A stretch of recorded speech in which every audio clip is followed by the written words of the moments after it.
Now today we're going to look at Sumer, the first real human civilization that we have record of in the entire history of mankind. And we're going to focus in on the wills, the rulers of this first kingdom. And there's actually a record of the kings. It's called the King List. And on this list, we're going to focus in on the first individual because you, as a ruler, you want to make the list. And here's the individual who was the first king on the list. Now, the very interesting thing about this king is only one thing was said about him on this list. It was simply that he was the one who stabilized all the lands. That's it. That's what he was known for. So if you want to make the list, that's what we want to learn from right here.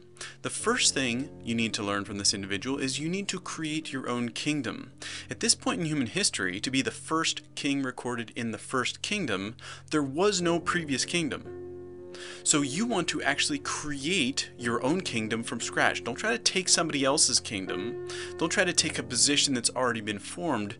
If you want to be on the list, if you want to be first on the list, you have to create your own kingdom.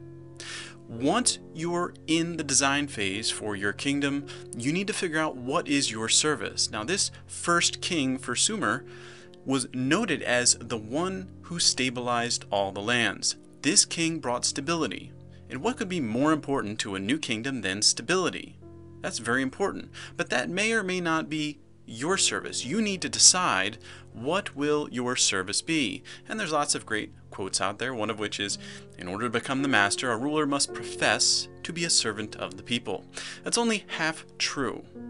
You don't simply just want to profess that you're a servant, you actually want to be a servant. And you want to tell your people what you're bringing to the table. Are you going to be the ruler of justice, the ruler of compassion, the ruler of joy, of love, of connection? What will you bring to the table as a ruler?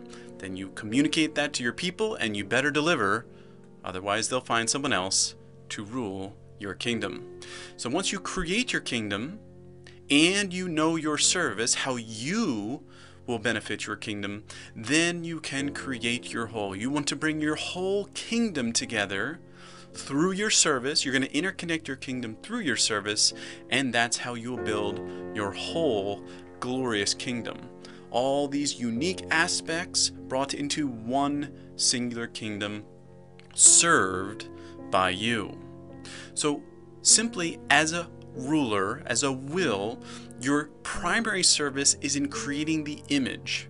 And there's two levels to your image. The first is the macro image. This is your whole kingdom, the world, not the world as it is, the world as you see it. That's what's most important, the world as you see it. And you want to be able to communicate that to your kingdom. But you also need to see the small version of what's important to your people. You need to know about the ice cream parlors, the churches, the schools, even the weddings that are going on that are important to your people. You need to see the micro and you need to see the macro in your mind. That image has to be vivid, and then you communicate that to your people.